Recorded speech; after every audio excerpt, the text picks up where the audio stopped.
Imagine the ground suddenly shifts beneath your feet, buildings tremble, and within seconds, a peaceful city becomes a field of destruction. In the aftermath of an earthquake, there is no time to waste. The clock begins ticking for people trapped beneath debris, for damaged buildings that might collapse further, and for emergency responders who must make quick, life-saving decisions. But how exactly do we respond to such chaos? What tools, tactics, and strategies are used to restore order and, more importantly, save lives?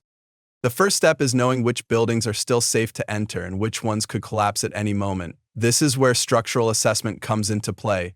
Teams of engineers quickly inspect damaged buildings, checking for cracks in the walls, leaning structures, broken support columns, or sagging roofs.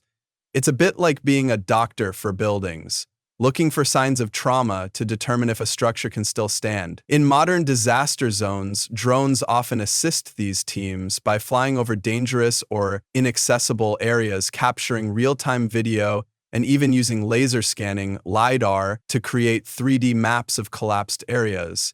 This helps emergency teams plan their next steps and avoid entering unstable ruins. Once a building is deemed too dangerous, rescue workers shift focus to clearing debris. But this is not just about using bulldozers to move rubble. In fact, moving debris too quickly or carelessly could cause more collapses or harm people trapped underneath.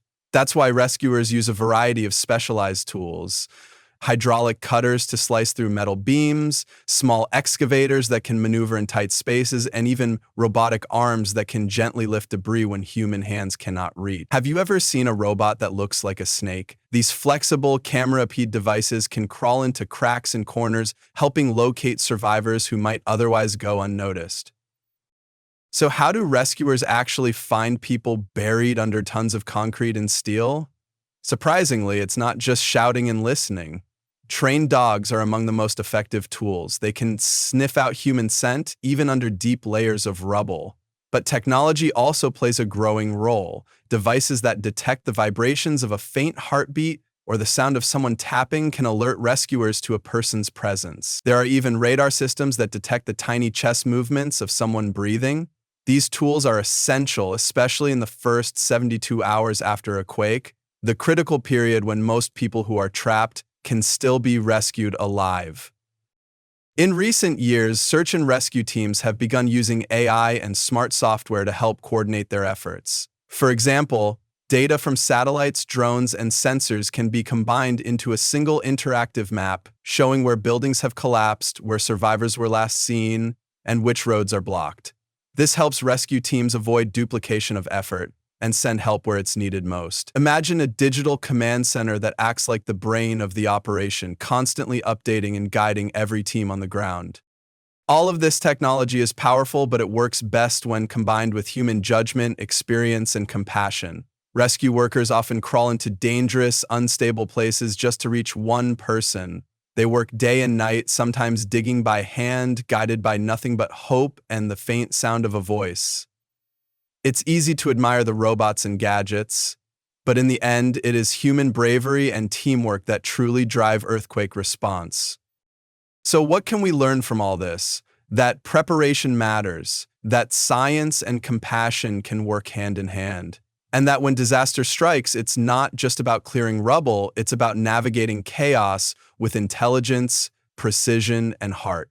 The next time you see a news report of an earthquake, remember the invisible clock that starts ticking the moment the ground shakes, and the remarkable efforts of those racing against it to bring people back to safety. Earthquakes release immense energy that causes ground shaking, structural collapse, and widespread disruption of essential services, making the first hours following a quake the golden window, critical for minimizing fatalities and injuries through immediate damage assessment, survivor location, and restoration of vital infrastructure within coordinated, science-based response frameworks. For example, delays in coordinated response during the 2010 Haiti earthquake contributed to significantly higher mortality compared to similarly sized events. With faster deployment, and it's like triaging a battlefield, swift, informed decisions make the difference between life and death. Rapid structural assessment is crucial to determine building safety, prioritize rescue zones, and prevent further collapse. And modern tactics employ drones, LiDAR, and embedded sensor networks to evaluate damage in real time without endangering rescue teams, with algorithms processing vibration data, crack patterns, and displacement to classify structures as safe, unstable, or failed. For example, after the 2023 Turkey-Syria earthquakes, drones equipped with thermal and structural imaging assessed multi-story buildings within hours, and it's like diagnosing a patient with a full-body scanner instead of guessing based on surface bruises. The extent of structural failure often depends on whether buildings were designed or retrofitted with seismic resilience. Features such as flexible foundations, reinforced shear walls, and shock-absorbing materials dissipate seismic energy. So, retrofitting older infrastructure significantly reduces collapse risk during future events. For example, buildings retrofitted with base isolators in Japan survived the 2011 Tohoku earthquake, while older nearby structures suffered catastrophic damage. And it's like equipping an old car with modern shock absorbers. When the road shakes, it rides the quake instead of crumbling. Efficient debris removal is essential for reaching trapped victims and restoring access to critical infrastructure. Using advanced equipment such as robotic bulldozers, portable cranes, and modular barrier systems to clear rubble rapidly while minimizing secondary collapse risk. With triage-based clearance, prioritizing areas based on survivor probability, route accessibility, and structural threat.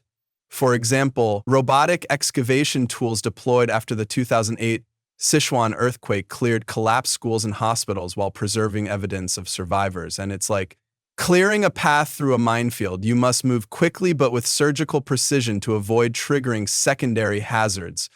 Modern search and rescue operations employ advanced life detection technologies, including infrared imaging, CO2 sensors, bioradar, and sound triangulation to locate survivors under rubble by detecting heartbeat vibrations, heat signatures, or changes in air composition, with machine learning filtering noise and reducing false positives.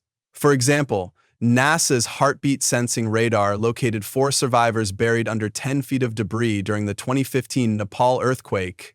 And it's like listening for a whisper in a thunderstorm. Highly trained sensors must detect faint signs of life amid overwhelming chaos. Trained canine units remain among the most effective tools for locating survivors, but robotic assistants now complement them in environments too dangerous or confined for animals, using snake-like probes equipped with cameras, microphones, and chemical sensors to navigate unstable debris fields and relay real-time data. For example, during the 2017 Mexico City earthquake, robotic probes entered collapsed buildings inaccessible to humans or dogs to confirm survivor locations, and it's like sending a remote-controlled scout into a crumbling cave while the human team waits safely outside. Field hospitals near disaster zones stabilize survivors and reduce mortality from crush syndrome, hypothermia, and delayed injury treatment by deploying mobile trauma units equipped for surgery, dialysis, and infection control, often in modular inflatable facilities, allowing time section interventions such as compartment syndrome treatment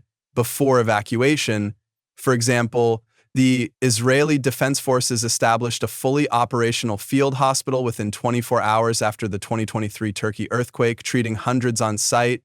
And it's like bringing the emergency room to the patient instead of waiting for roads to be cleared. Earthquake zones frequently suffer communication breakdowns that complicate rescue coordination and resource allocation, so emergency protocols incorporate satellite communications, mesh networks, and mobile command platforms to maintain connectivity, while AI-assisted logistics optimize resource distribution, prioritize needs, and prevent duplication across agencies. For example, after the 2011 Christchurch earthquake, a hybrid satellite and mobile repeater network restored rescue team communication within hours. And it's like restoring the nervous system of a paralyzed body, so different limbs can respond together. The future of earthquake emergency response lies in smart infrastructure integrated with AI and real-time monitoring systems. Predictive modeling, autonomous drones, and sensor-embedded buildings could enable preemptive evacuation, automated damage assessment, and instantaneous deployment, potentially executing large-scale coordinated responses without central command delays. For example, Japan's Kashiwa Noha Smart City uses seismic sensors to automatically shut off gas lines and alert emergency systems before primary shocks finish, and it's like having an immune system for the city, detecting danger, responding intelligently, and healing without waiting for external instructions.